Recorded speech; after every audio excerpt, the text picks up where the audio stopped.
Everybody. I wish everybody the best in these times of needs.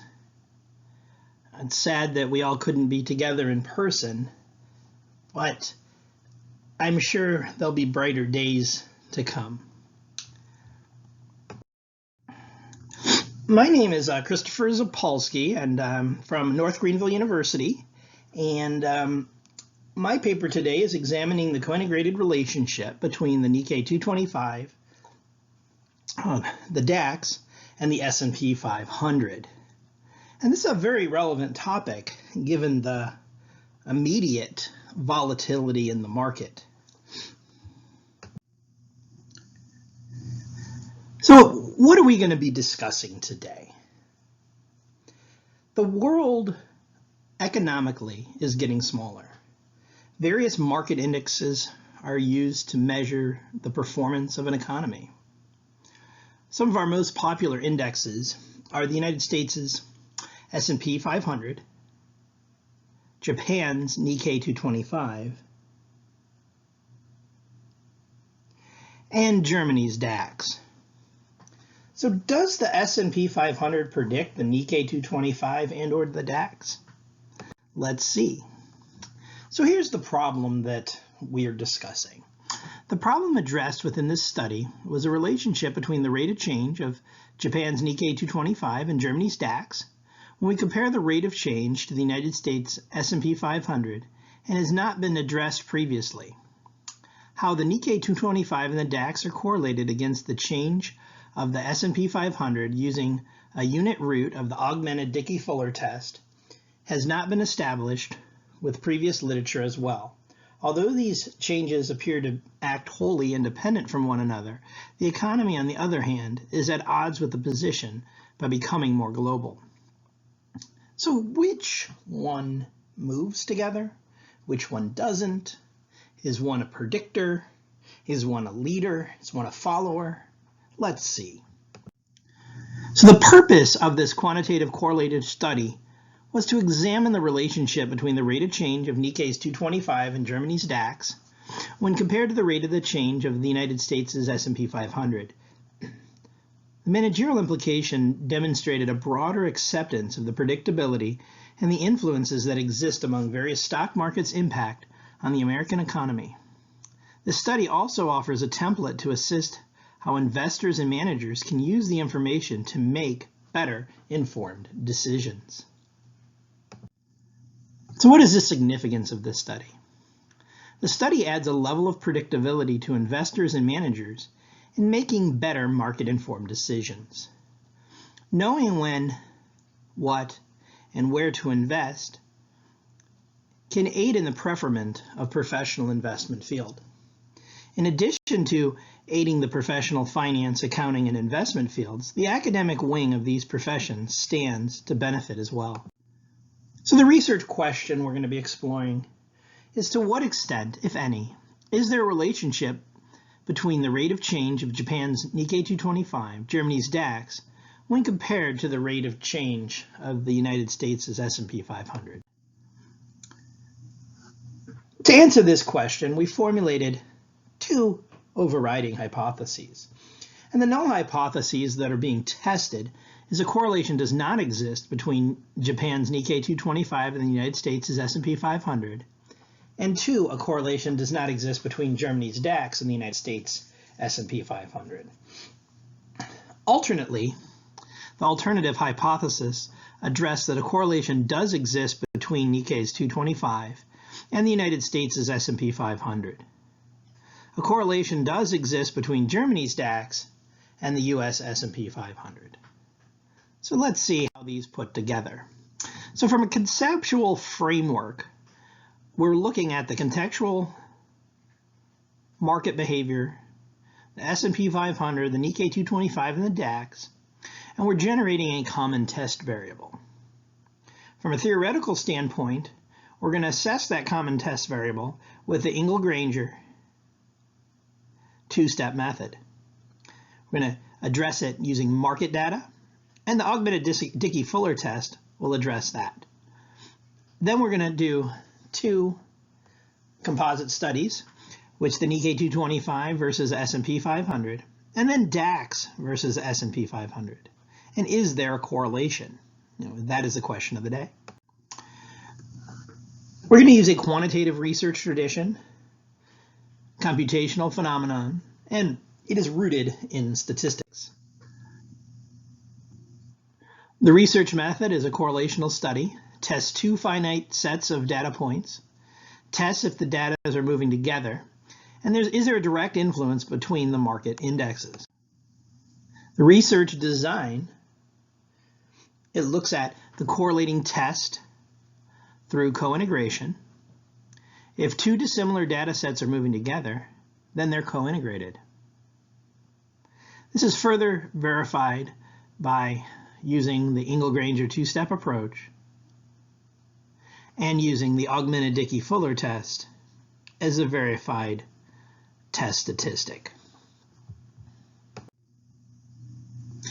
So Ingle and Granger, if we remember back from our co-integration days in our econometrics class, has a nice procedure that we follow as financiers. First, does a unit root exist for each index? And remember, if there is a unit root, then the data are non-stationary, which means they are moving, right? And if they're put together, if they're moving independently, the second test says, are they moving independently together, or are they moving independently in different manners? So what does the second test use? Does the unit root exist for the combined index? If yes, the data are not co-integrated. If no, the data are integrated. Okay? So you have to look at this from a perspective. And I'm going to rehash this for those that may have a little less knowledge in what we're attesting here with co-integration. So basically, if both things independently are moving, then we combine them, and it appears that they're not moving, then they must be moving together. And that's what we're saying. And that's what Ingle and Granger puts together. Now, the augmented Dickey-Fuller test gives us that unit root. And this is based on autoregression, rooted in deep statistics. And the tests if the data are either stationary with no unit root or non-stationary that a unit root exists. So if we look at it, we're going to have to repeat this multiple times. It uses augmented Dickey-Fuller statistical significance tables, and this is based on a tau distribution, and it is a trend analysis where the data sets are going. It measures where the data sets are going, not where they've been. It's not a past study, it's a future study. It's predicting the future. Where do you think it's going to go? And it's not pairwise, it's independent. So the United States S&P 500, Japan's Nikkei and Nikkei's 225, and Germany's DAX is the relevant population. Due to the extreme nature of testing, our data tends to be a little bit behind the times today, and the relevant range for this study was between September 1st, 2017 and August 31st, 2018. The sample was all trading days within the range of September 17th through August 31st, 2018. This range satisfies the gap in research. The opening and closing values were extracted for each trading day in the range. Closed and weekend dates and dates not corresponding across all markets and discrepancies were removed. So we have different holidays in the United States. We have different market closures due to time zones, things are not necessarily aligned. So we don't have every single trading day occurring in each place. So when that occurred, we removed those data points for purpose of the study. We set the confidence to a 95% interval, generating a margin error of 5%. The data collection was used through archival data coming directly from the source. No human subjects were harmed during the course of this study. This makes it easy for us professors to not have to go through the IRB, our institutional review boards, for approval, being that we are stuck in this this litigious society. It makes it really easy just to pull archival data for the answer. Step 1, using the augmented Dickey-Fuller test, we analyzed the data. Is the individual index stationary? If yes, the correlation cannot be established. If no, we're going to progress on to step 2. Step 2 of the data analysis. We combined and transformed the two indexes tested. Are the combined data stationary? If yes, the co-integration existed. There is correlation. If no, the co-integration does not exist, and there is no correlation.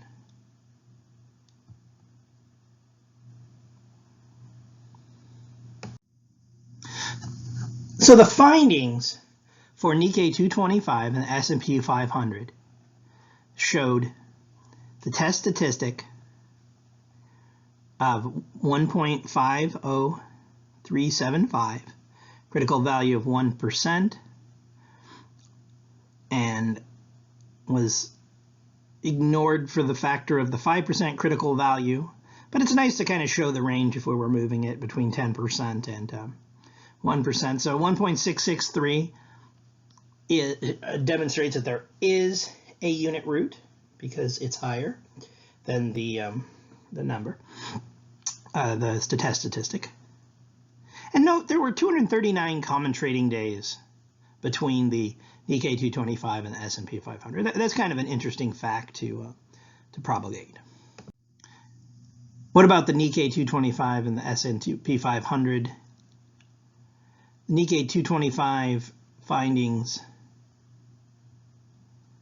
of the test statistic 1.14 and 1.1663. Again, the Nikkei 225 is non-stationary. So both the S&P 500 and the Nikkei 225 are non-stationary.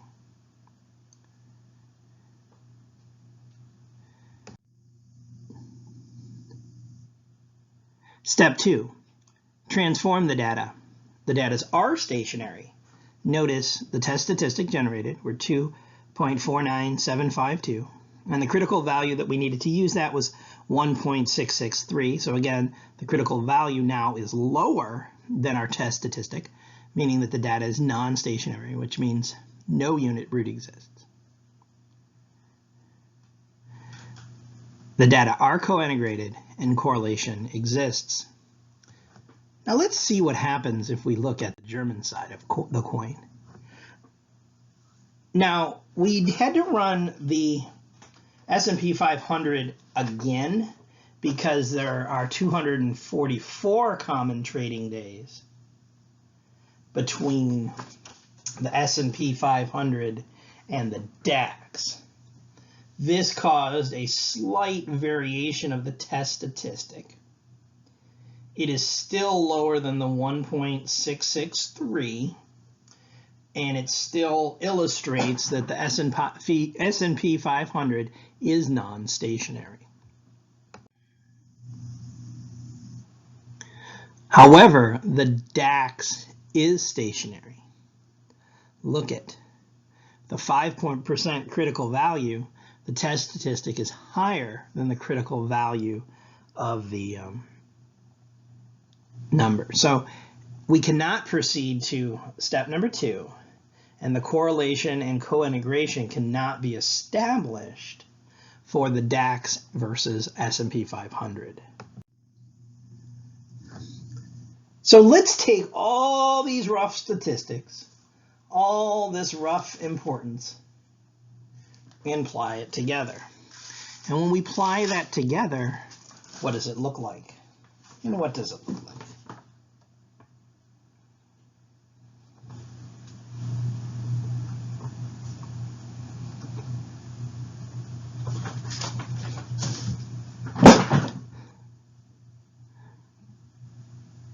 For the first null hypothesis, a correlation does not exist between Nikkei's 225 and the United States S&P 500.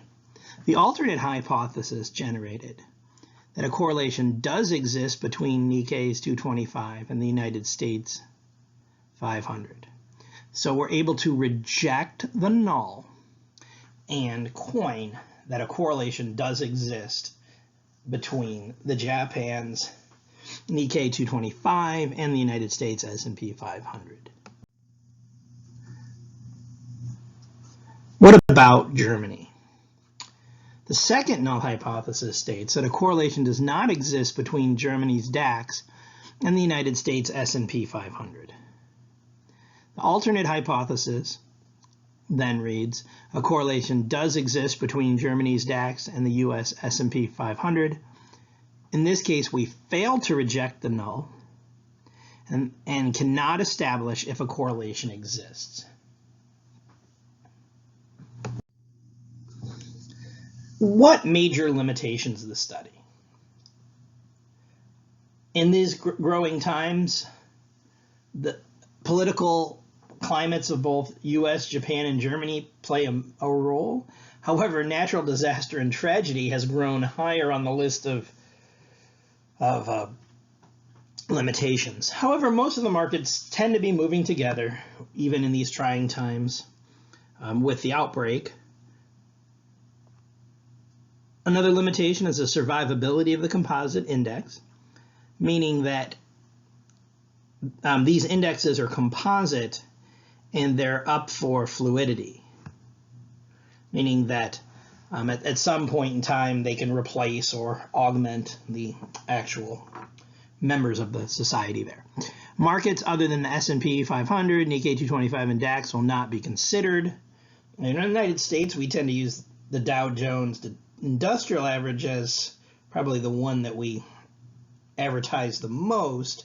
People in finance know that beta and a lot of financial metrics are based hardly on the, not hardly in terms of not a lot, but I didn't use the right word there, but it's based majorly on the S&P 500. So it's used a lot more, and the beta is based on that when we're using, financial capital asset pricing model. Implications for studies. Are the markets acting independently?